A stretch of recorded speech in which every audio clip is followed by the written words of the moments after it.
Madame, Monsieur, bonjour et bienvenue dans ce journal. On reprend les mêmes et on recommence. Comme en 2017, Emmanuel Macron et Marine Le Pen s'affronteront dans 14 jours dans les urnes pour se départager.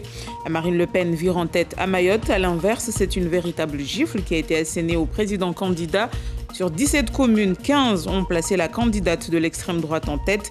Les électeurs de Mayotte, par ce vote, renvoient un réel message aux élus, mais la rupture semble profonde entre les élus et les électeurs. On notera aussi l'effondrement des partis traditionnalistes de droite et de gauche. Des réactions dans ce journal.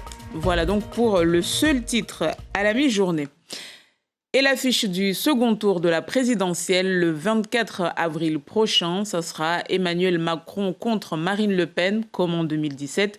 Mais la comparaison s'arrête là. En effet, ce face-à-face-ci montre des résultats différents pour les candidats qualifiés. 27,6% des suffrages exprimés pour Emmanuel Macron contre 23,4% en faveur de Marine Le Pen. Un duel serré et dès hier soir, des candidats vaincus ont appelé à voter pour l'un ou l'autre des deux qualifiés pour le second tour. À Mayotte, je vous le disais, c'est un véritable plébiscite que les électeurs ont fait à Marine Le Pen. Vous le voyez sur cet autre graphique, loin d'être une percée, c'est un résultat qui montre une certaine assise de la candidate Rassemblement national à Mayotte avec plus de 42,67% des voix obtenues dans notre département, faisant de Mayotte le seul territoire où la candidate RN sort en première des urnes, mais plus qu'un vote d'adhésion aux thèses de Marine Le Pen.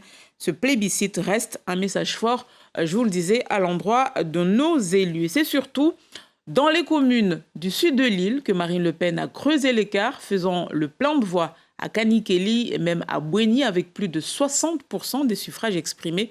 Un paradoxe quand on sait que dans ces deux communes, les maires sont des pros, la République en marche, des soutiens donc du président candidat. Une manière là aussi de montrer que le discours sur l'immigration de la candidate séduit plus que celui du président sortant. De son côté, Emmanuel Macron n'arrive que troisième à Mayotte à l'issue de ce premier tour.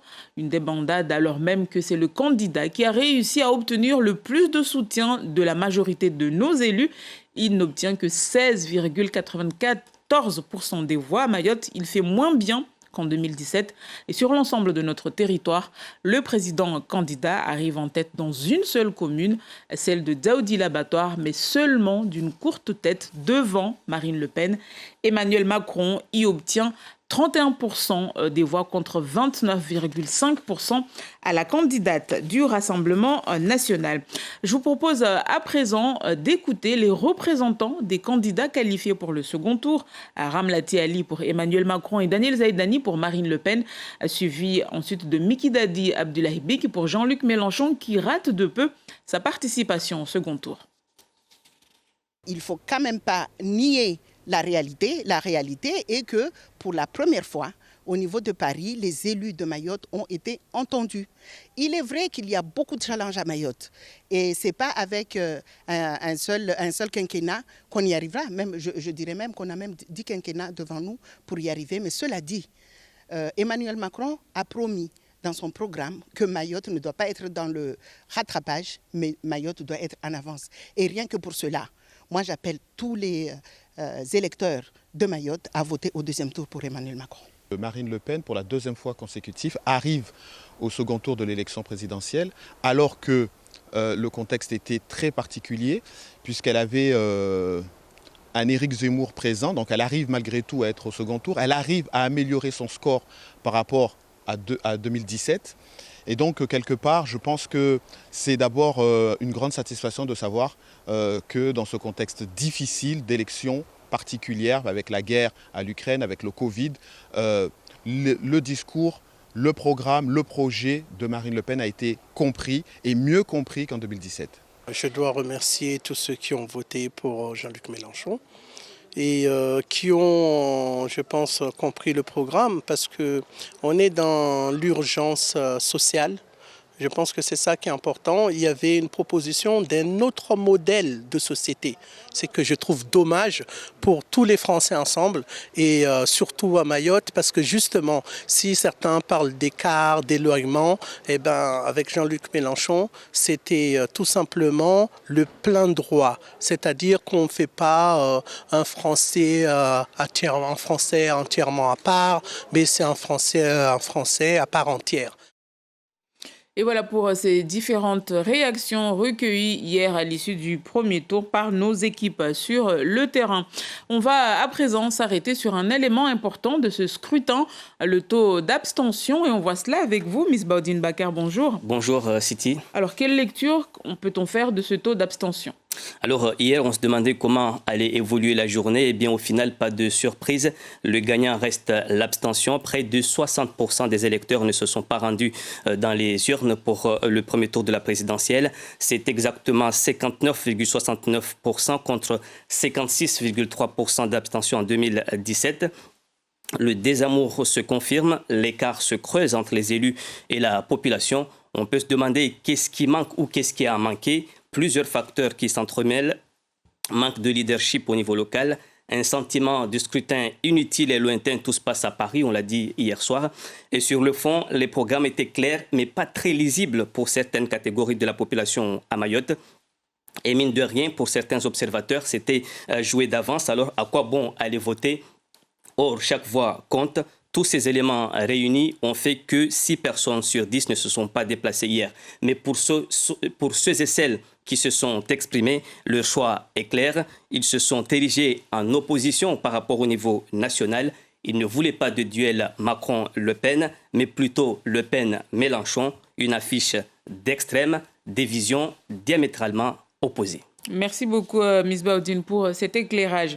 Et Emmanuel Macron arrive donc en tête au niveau national, mais en Outre-mer, c'est Jean-Luc Mélenchon qui a fait plus qu'une percée, un résultat plus que positif en Guyane et aux Antilles, et où le candidat à Mélenchon a même doublé son score de 2017. Tour d'horizon avec Miss Baudine Bakar. Jean-Luc Mélenchon. Jean-Luc Mélenchon, le leader de la France insoumise, c'est le grand vainqueur du scrutin aux Antilles. En Martinique, en Guadeloupe et en Guyane, il arrive en tête avec à chaque fois plus de 50% des suffrages, alors qu'Emmanuel Macron et Marine Le Pen ne dépassent pas la barre des 18%. Ces territoires s'illustrent également par une très forte abstention qui culmine en Guyane à 63,8%.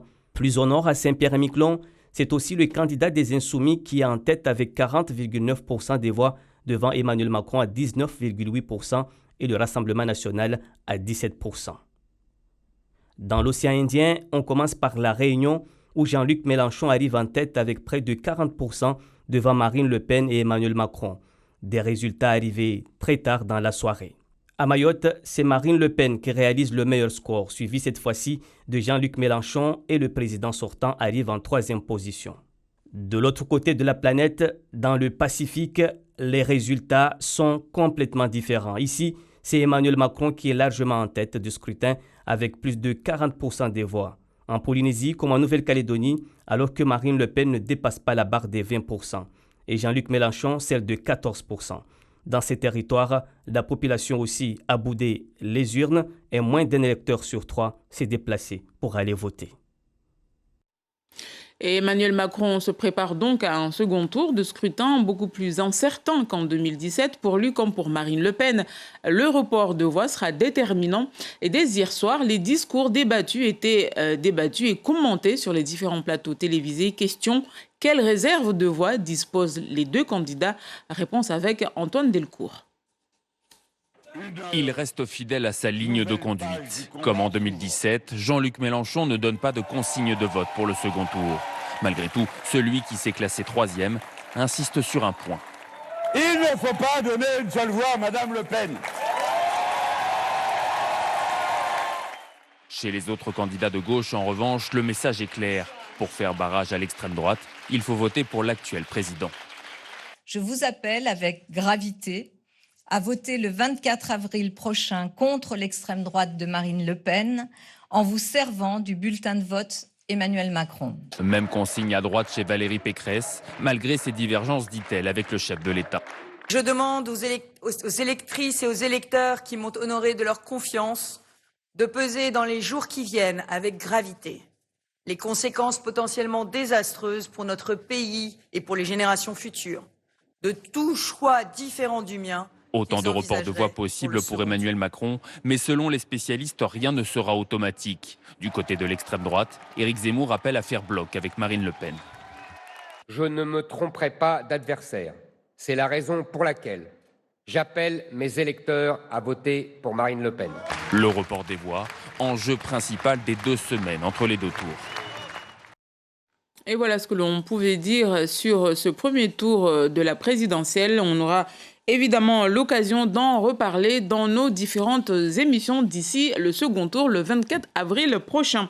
Et avant de se quitter, cette information, sachez qu'une coupure d'eau est effective depuis 11h30 dans les villages de Tingoni et Mroalé, conséquence d'une consommation très élevée constatée en ce mois de Ramadan et qui rend donc compliqué de tenir les réservoirs selon la SMAE. Le retour de la distribution est prévu cet après-midi aux alentours de 16h30. Fin de cette édition. Merci à vous de l'avoir suivi. Tout de suite, place publique avec Ismaël Saïd Kombo qui va parler d'athlétisme avec Nasran Bakar.